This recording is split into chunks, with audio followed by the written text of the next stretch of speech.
হওয়ার লক্ষণগুলো কি কি? কখন আপনার ওভুলেশন হচ্ছে কিভাবে বুঝবেন? বাচ্চা নেওয়ার জন্য কখন সহবাস করবেন? ওভুলেশন বা ডিম্বপাত সম্পর্কে জানার গুরুত্বগুলো কি কি? ভিডিওটি শুরু করার প্রথমে ছোট্ট একটি রিকোয়েস্ট, ভিডিওতে একটা লাইক দিয়ে ভিডিওটি দেখা শুরু করুন। ওভুলেশন বা ডিম্বপাত সম্পর্কে জানার গুরুত্বগুলো কি কি? ওভুলেশন বা ডিম্বপাত সম্পর্কে জানার গুরুত্ব অনেক। এটি নারীদের প্রজনন স্বাস্থ্যের একটি কেন্দ্রীয় অংশ এবং গর্ভধারণের সম্ভাবনা ও প্রজনন ক্ষমতা সম্পর্কে সঠিক ধারণা পেতে সহায়ক। ওভুলেশন সম্পর্কে জানার কয়েকটি গুরুত্বপূর্ণ কারণ হলো: নাম্বার 1, গর্ভধারণের সম্ভাবনা বাড়ানো।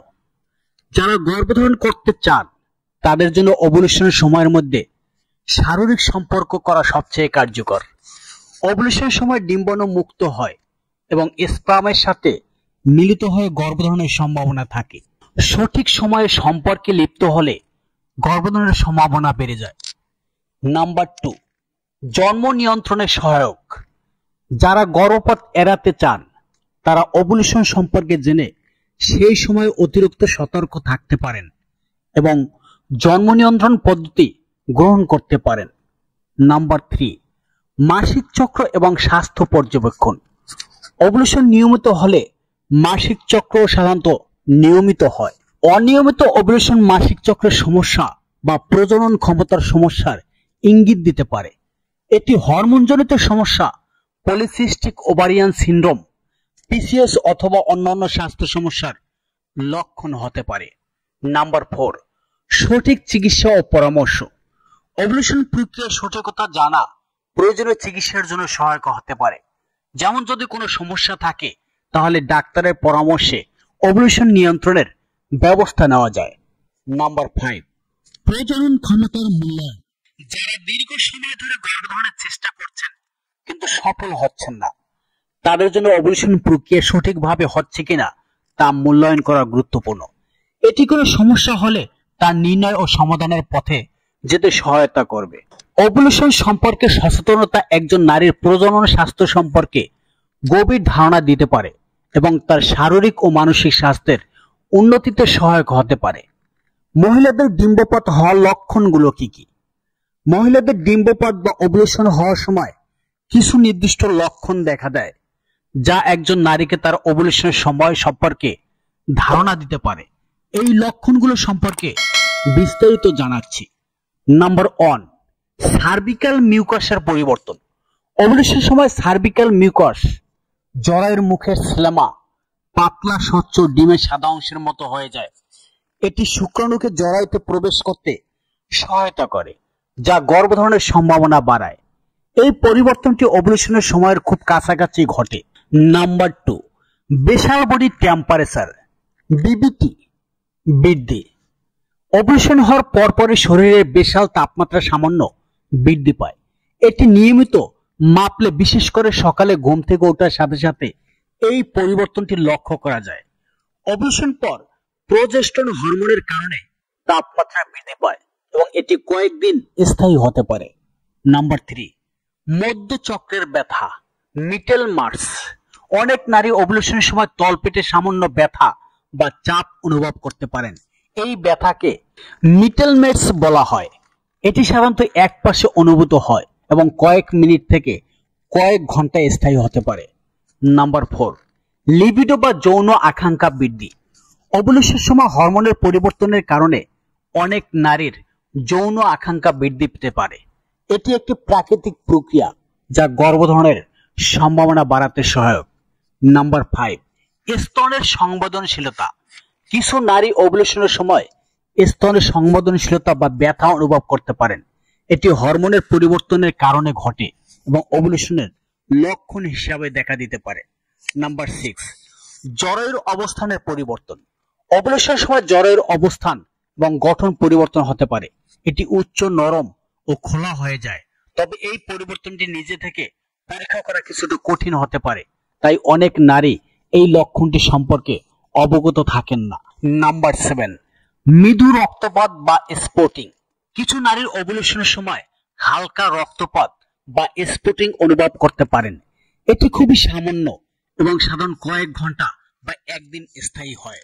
নাম্বার 8, শরীরের সামগ্রিক অনুভূতি ও মেজাজ পরিবর্তন। ওভুলেশনের সময় হরমোনের পরিবর্তনের কারণে কিছু নারী ক্লান্তি, মাথা ব্যথা বা মেজাজে পরিবর্তন অনুভব করতে পারেন। কিছু ক্ষেত্রে নারীরা একটু বেশি উত্তেজিত বা আবেগপ্রবণ হতে পারেন। এই লক্ষণগুলো একজন নারীকে তার ওভুলেশনের সময় সম্পর্কে সচেতন হতে সাহায্য করে, যা গর্ভধারণের পরিকল্পনা বা জন্ম নিয়ন্ত্রণের জন্য অত্যন্ত গুরুত্বপূর্ণ। তবে সব নারীর ক্ষেত্রে এই লক্ষণগুলো একরকম হয় না, তাই নিজস্ব শারীরিক পরিবর্তনগুলি লক্ষ্য করাটা গুরুত্বপূর্ণ। বাচ্চা নেওয়ার জন্য কখন সহবাস করবেন? গর্ভধারণের সম্ভাবনা বাড়ানোর জন্য নারীর ওভুলেশনের সময়ের কাছাকাছি সময়ে সহবাস করা সবচেয়ে কার্যকর। ওভুলেশন হলো সেই সময় যখন ডিম্বাশয় থেকে একটি পরিপক্ক ডিম্বাণু মুক্ত হয় এবং এটি শুক্রাণুর সাথে মিলিত হয়ে গর্ভধারণ হতে পারে। গর্ভধারণের জন্য সহবাসের সেরা সময়। Number 1, fertile window. এটি এমন একটি সময়কাল যা ওভুলেশনের আগে ও পরে কয়েকদিন ধরে থাকে। সাধারণত মাসিকের 10 থেকে 16তম দিনগুলোতে সবচেয়ে ফার্টাইল সময় ধরা হয়। এই সময় সহবাস করলে গর্ভধারণের সম্ভাবনা সবচেয়ে বেশি থাকে। নাম্বার 2, ওভুলেশনের দিন। ওভুলেশনের দিন এবং এর আগে 2-3 দিন সহবাস করলে গর্ভধারণের সম্ভাবনা সবচেয়ে বেশি থাকে। ওভুলেশন সাধারণত 28 দিনের মাসিক চক্রে 14তম দিনে ঘটে, তবে চক্রের দৈর্ঘ্যের উপর নির্ভর করে এটি একটু আগে ও পরে হতে পারে। নাম্বার 3, ওভুলেশন পূর্ববর্তী দিনগুলি। শুক্রাণু নারীর শরীরে 3 থেকে 5 দিন পর্যন্ত বেঁচে থাকতে পারে, তাই ওভুলেশনের পূর্ববর্তী দিনগুলিতেও সহবাস করা কার্যকর হতে পারে। ওভুলেশনের পূর্ববর্তী 2 থেকে 3 দিন সহবাস করলে শুক্রাণু ওভুলেশনের সময় ডিম্বাণুর সাথে মিলিত হওয়ার সুযোগ পায়। নাম্বার 4, মাসিক চক্রের নিরীক্ষণ। Basal body temperature, BBT, cervical মিউকাসের পরিবর্তন অথবা ওভুলেশন প্রেডিক্টর কিট ব্যবহার করে আপনি আপনার ওভুলেশনের সময় নির্ধারণ করতে পারেন। এ সময় সহবাস করা উচিত। কিছু গুরুত্বপূর্ণ পরামর্শ। নিয়মিত সহবাস শুধুমাত্র ওভুলেশনের সময়ই নয়, পুরো মাসিক চক্র জুড়ে নিয়মিত সহবাস করলে গর্ভধারণের সম্ভাবনা বাড়ে। স্ট্রেস কমানো। মানসিক চাপ কমানো গুরুত্বপূর্ণ, কারণ স্ট্রেস ওভুলেশনে প্রভাব ফেলতে পারে। স্বাস্থ্যকর জীবনযাপন, স্বাস্থ্যকর খাদ্যাভ্যাস, নিয়মিত ব্যায়াম এবং পর্যাপ্ত ঘুম গর্ভধারণের সম্ভাবনা বাড়াতে সহায়ক।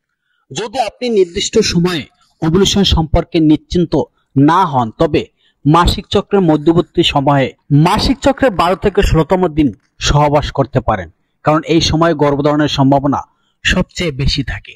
আশা করি বিষয়গুলি খুব সুন্দরভাবে বুঝতে পেরেছেন। ভিডিও সম্পর্কে যদি কোনো প্রশ্ন কিংবা মতামত থাকে তবে তা কমেন্ট বক্সে উল্লেখ করুন, আর ভিডিওটি জনস্বার্থে শেয়ার করুন।